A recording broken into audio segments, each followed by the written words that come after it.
internautes. Bienvenue à Victoire Live. Il est 15h53 et je suis en présence de Sarah. Bonjour Sarah. Bonjour Christelle, bonjour à vous. Comment vas-tu? Ça va très bien, merci par la grâce de Dieu et toi? Ça va très bien. Super. Alors aujourd'hui, sans plus attendre, on va aborder du coup le thème femmes de valeur. On est sur une émission de femmes, mais aussi adressée aux hommes, parce que aujourd'hui le sujet c'est quand Jésus rencontre une femme brisée, un homme brisé. Voilà, aujourd'hui c'est une femme brisée qui a été restaurée qu'on rencontre, mais toi, homme qui nous regarde, c'est aussi pour toi qu'on parle. Donc, pourquoi ce... Déjà, qui es-tu, Sarah? Qui es-tu? Je suis Sarah, non. Avant de commencer à pouvoir me présenter, il faut que je puisse parler de d'où je viens, parce que je ne suis pas née de moi-même, bien évidemment. Et la femme que vous avez devant vous et le travail aussi, la consécration de beaucoup de personnes. Donc en fait, je viens de l'église de la Chapelle de la Foi, qui est dirigée par l'apôtre et pasteur Pierre-Yves Chauveau, qui est mon père aussi spirituel et aussi mon papa de cœur. Pierre-Yves, tu nous entends, hein, dédicace. Oui, je tiens aussi à lui faire une petite dédicace. Et voilà, ça a été mon école de formation, là où le Seigneur m'a travaillé et transformé aussi, au travers aussi des équipes aussi qui ont semé dans ma vie. Et c'est grâce à cette école-là, grâce à cette équipe-là, voilà, que je suis présente aujourd'hui et que je suis ce que je suis aussi. Bien que le Seigneur a sa part, mais c'est aussi important les personnes qui nous encouragent, qui nous encadrent aussi et qui nous permettent aussi de pouvoir entrer dans notre destinée. Donc voilà, et je tiens aussi à remercier aussi mon mari parce que je suis le fruit de sa patience aussi. Parce que c'est pas évident, surtout quand on a une histoire comme la mienne, de pouvoir l'assumer et de pouvoir accepter que sa femme aussi puisse le partager. Donc je tiens vraiment à l'honorer aussi. Je tiens vraiment à l'honorer aussi par rapport à ça. Parce qu'il pense aussi aux âmes et donc voilà. Yes. Tu veux faire un petit bisou? Yeah, my love. Okay. Donc voilà, donc je suis Sarah, alias Mrs. Kay aussi. Okay. Sarah Koyaoto. Donc je suis la fondatrice d'une plateforme qui s'appelle Le Viol Parlons-en, qui est destinée à toutes les victimes de viols et d'agressions sexuelles, qui les accompagne à la restauration, mais aussi leur entourage, parce que leur entourage aussi sont très impactés par ces actes-là. Et voilà, c'est vrai que j'ai à cœur de pouvoir les accompagner dans la restauration. Donc là, tu as bien planté le décor. Hein. Là, oui. Là, le décor, il est prêt. Donc toi qui viens nous rejoindre, et ben, tu sais de quoi on va parler. Tout à fait. En tout cas, le sujet, quand Jésus-Christ rencontre une femme brisée, qu'est-ce que ça évoque pour toi, ce sujet? Ça évoque beaucoup de choses. Ça évoque surtout la restauration de l'âme. Pour moi, ça évoque vraiment l'âme, parce que l'âme, c'est le siège de l'émotion. On associe souvent l'âme au cœur. Et c'est vrai que c'est quelque chose qui est très important. Pourquoi? Parce qu'aujourd'hui, dans notre société, c'est vraiment quelque chose qui est très négligé, très banalisé, alors que les plus grands problèmes que l'on rencontre, l'âme en est la source. Quand on voit la violence, quand on en voit les grandes dépendances, que ce soit au travers de l'alcool, la drogue, des médicaments. Aujourd'hui, on voit que dans notre société, il y a beaucoup de personnes qui vont dans les hôpitaux psychiatriques. On leur donne des médicaments, on leur fait des piqûres, mais quand tu leur poses la question à toutes ces personnes-là, qu'est-ce qu'on fait, pourquoi en fait elles sont présentes, elles vont te dire, bon voilà, parce que j'ai vécu ça, j'ai été abandonnée, parce que j'ai été violentée. Voilà, il y a plusieurs excuses, mais la seule chose l'État est tellement déboussolé face à la situation qui leur donne en fait finalement que des médicaments et ils ne font que les enfermer. Et l'âme aujourd'hui, c'est vraiment le cœur du problème de notre société. Le cœur du problème de la société par rapport à la violence, par rapport à tout ce qu'on peut voir. Et le problème, c'est qu'aussi, parfois, on rencontre aussi ce problème-là aussi dans nos églises aujourd'hui. Et parce que, c'est vrai qu'on pense à l'esprit, au corps, à l'apparence, à l'impact, allons-y. Mais le problème, c'est qu'aujourd'hui, on peut rencontrer des chrétiens qui sont méfiants. Il y a la jalousie, il y a énormément de choses et beaucoup de chrétiens rétrogrades aussi par rapport à ça. Et la restauration est tellement importante et c'est vraiment quelque chose qu'on banalise mais qui est le cœur de tous les problèmes finalement pour moi. Alors du coup, est-ce que tu as des versets qui appuient un peu quand on parle de l'âme? Parce que quand tu me parles de ça, je vois de plus en plus de personnes qui se lèvent pour faire... Il y a pas mal de ministères qui s'appellent des cœurs à cœur, aussi des restaurations de l'âme. Il y a comme des personnes qui se lèvent pour un peu réparer un peu ces personnes qui ont été abîmées par la vie. Et, est-ce que tu as des versets qui appuient bien en fait que Dieu parle de cette restauration de l'âme? Bien sûr. Alors on va commencer par... on a Romains 2,12. On va le lire ensemble.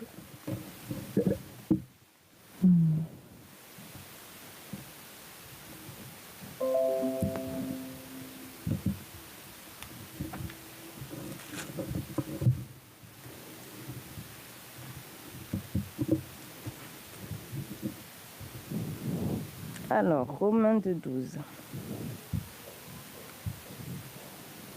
Nous t'écoutons. Non, attends, sorry, est-ce que j'ai le bon?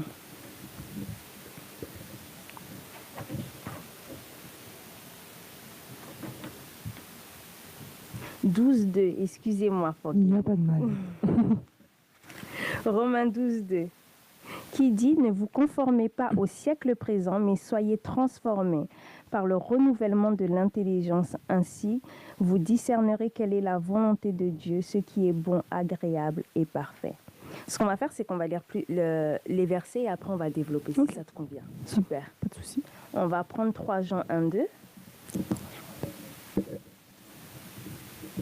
Donc les versets font juste appuyer en fait ce qu'on dit. Hein. C'est juste une manière de pas juste avoir des paroles dans nos bouches pour dire voilà, c'est un peu la manière dont on l'a compris. Mais en fait, les versets sont juste là pour appuyer en fait que ce qui est dit est aussi vient de la parole de Dieu aussi. De toute façon, la solution est dans la parole. C'est ça. Tout est dans la parole. Tu peux courir des ministères, mais ça peut te guérir, mais c'est Dieu qui guérit. Hein. Exactement. Il dit, bien-aimé, je souhaite que tu prospères à tout égard et sois en bonne santé comme prospère l'état de ton âme.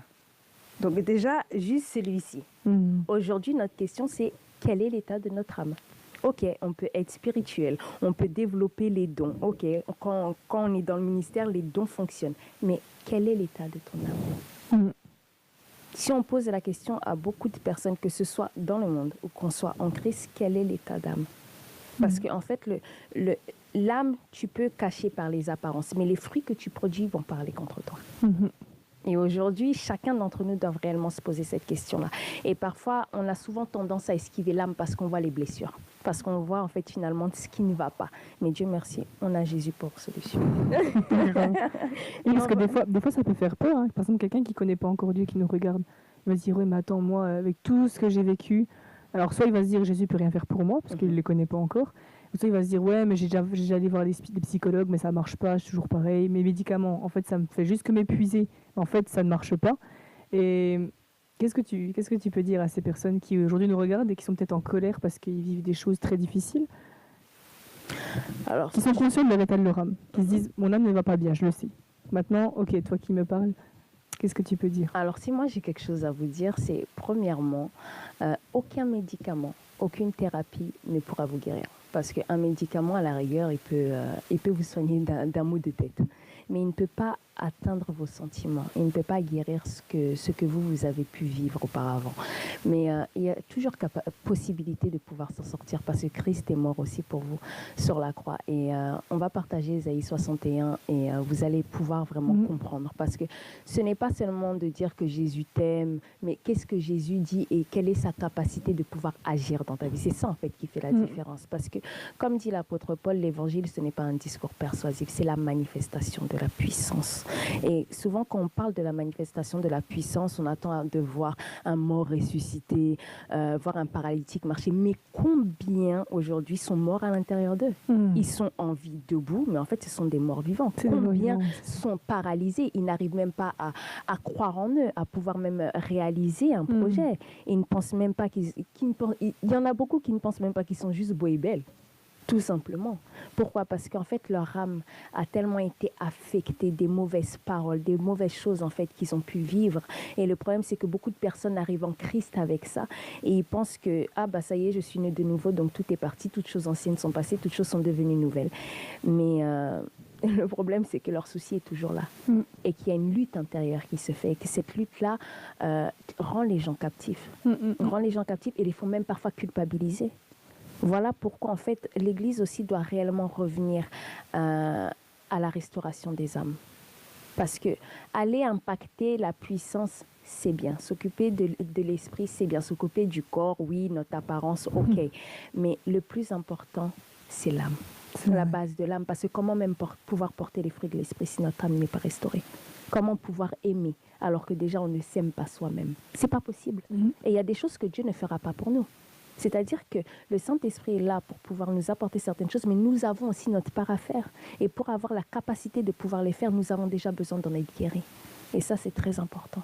Il y a un verset aussi qui dit « Garde ton cœur plus que toute autre chose, car de là viennent les sources de la vie. » Exactement. Et si tu ne gardes pas ton cœur, parce que si tu vas comme on disait, dans le monde, il y a tellement de distractions. Même nous, en tant que chrétiens dans l'Église, on a nous-mêmes ces distractions-là qui viennent dans l'Église.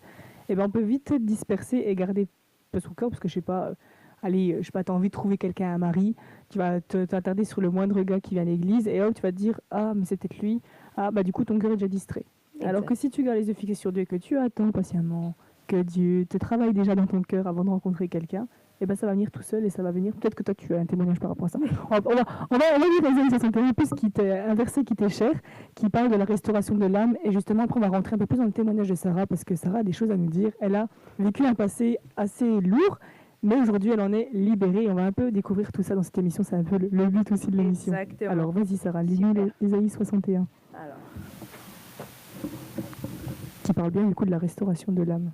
Exactement. Et comme je disais tout à l'heure, parfois dans l'Église, on se concentre, voilà, comme je disais, sur l'impact et toutes ces choses-là qu'il y a à faire. Alors que le prophète Ésaïe est celui qui parle beaucoup de Jésus, de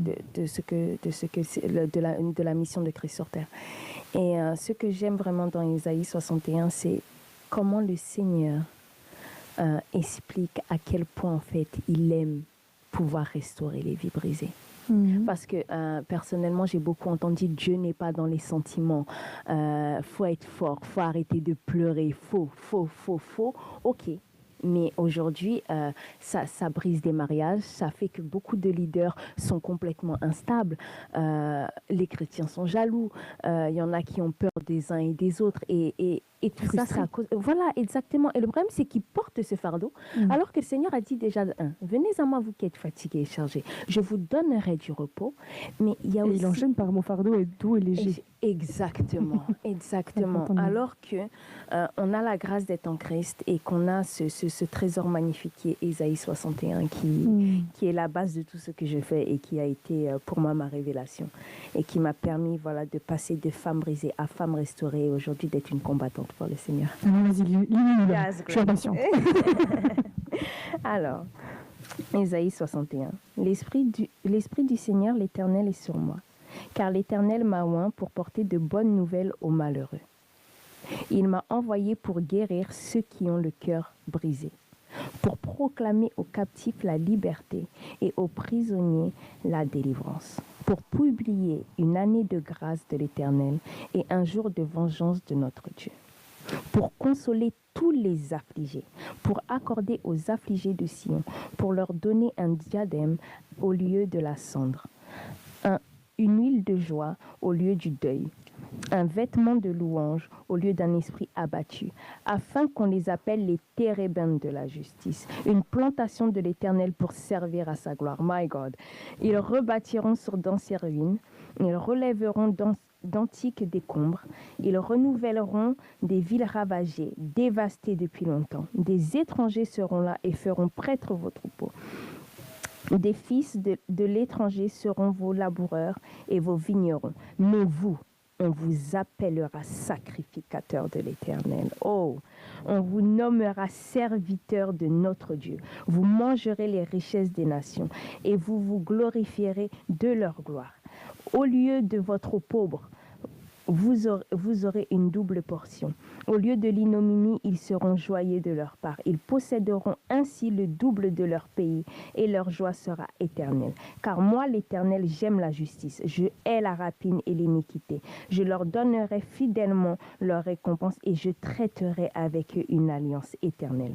Leur race sera connue parmi les nations et leur postérité parmi les peuples. Tous ceux qui les verront reconnaîtront qu'ils sont une race bénie de l'Éternel.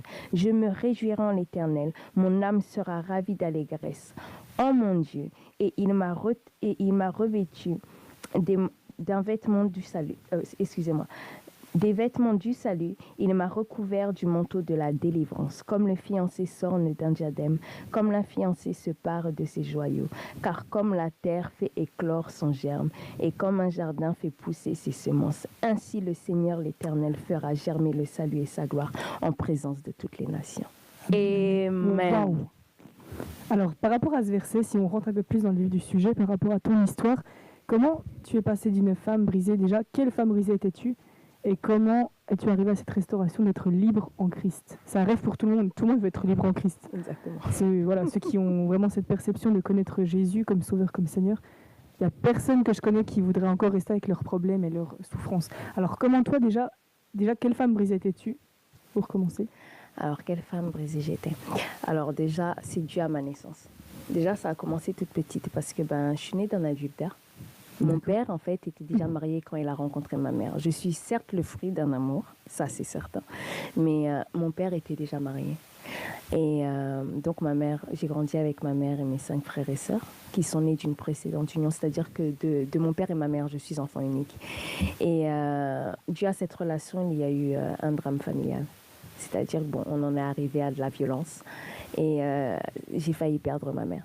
Et du coup, mon père est parti avec sa première femme. Donc, c'est vrai que j'ai grandi sans père, sans figure paternelle. Mis à part mon grand frère et mes oncles que j'avais comme repère, j'avais grandi sans mon père. Donc, pour moi, c'était un manque parce que quand je regardais les filles dans mon quartier, même pour la fête des pères, parce qu'à l'école, on fait des cadeaux.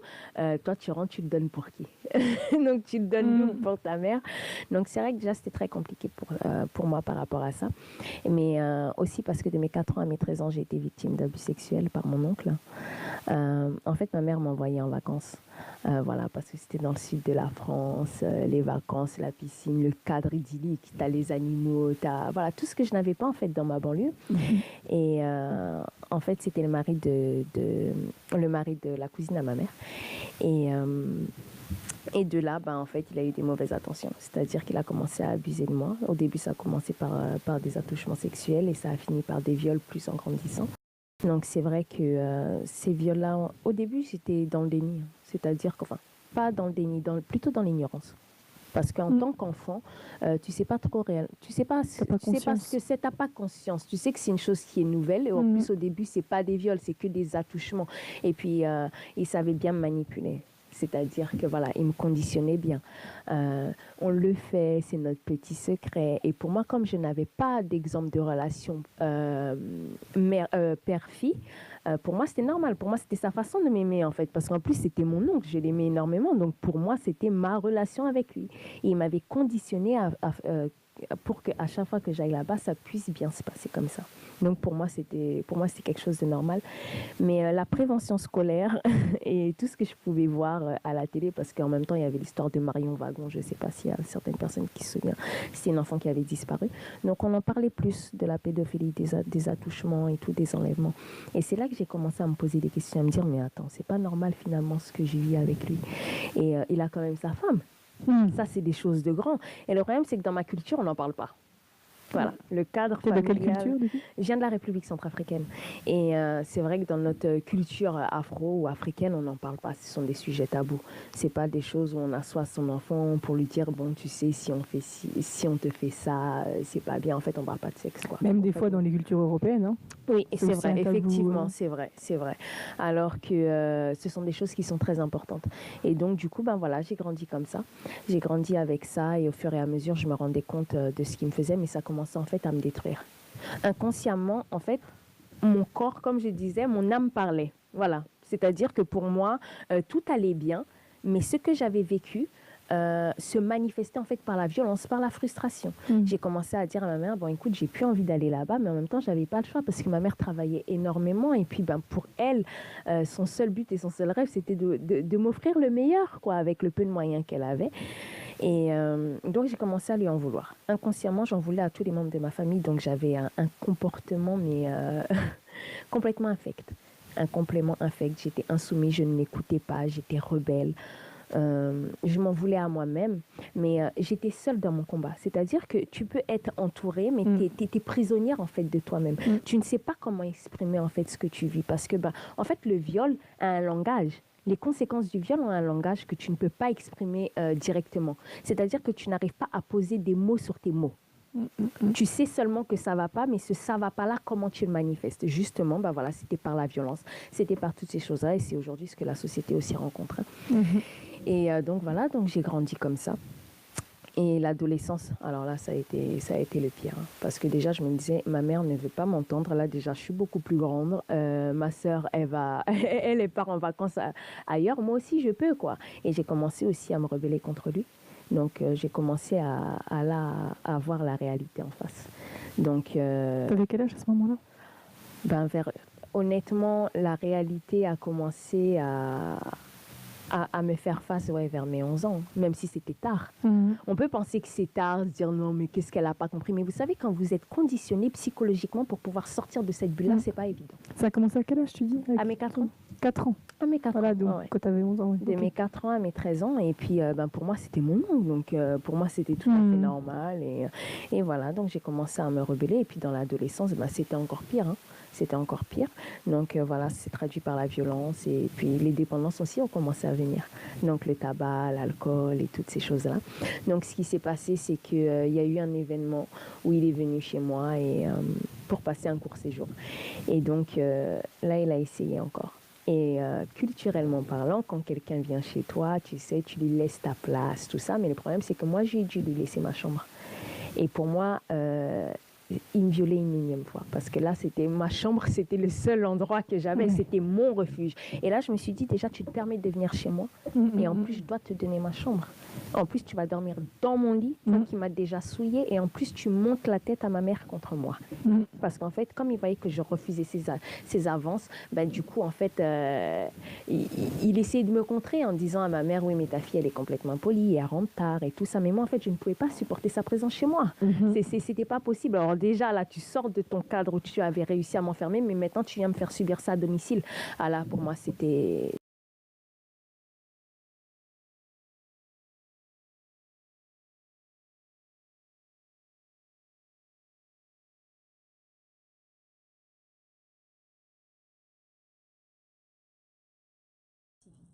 Et je me souviens, on abordait le sujet. Et un de mes camarades, en fait, a fait une blague genre ah non, mais on dirait Sarah.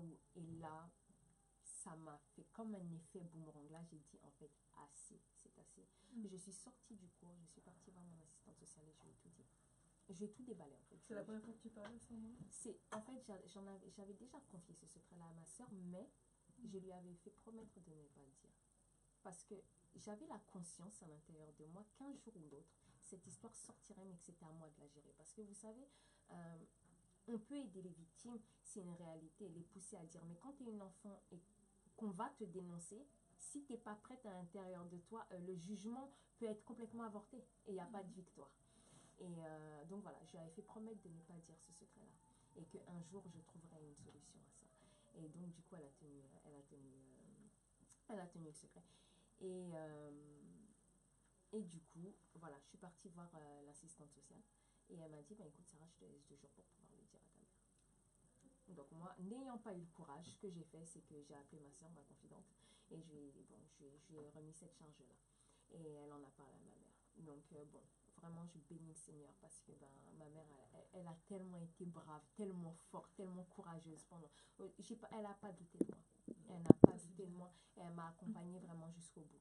Donc on est parti jusqu'au tribunal. Et c'est vrai qu'en fait, l'amour, le soutien de ma mère m'avait mise dans une bulle. Ce qui me permettait de pouvoir aller voir la police et de pouvoir dire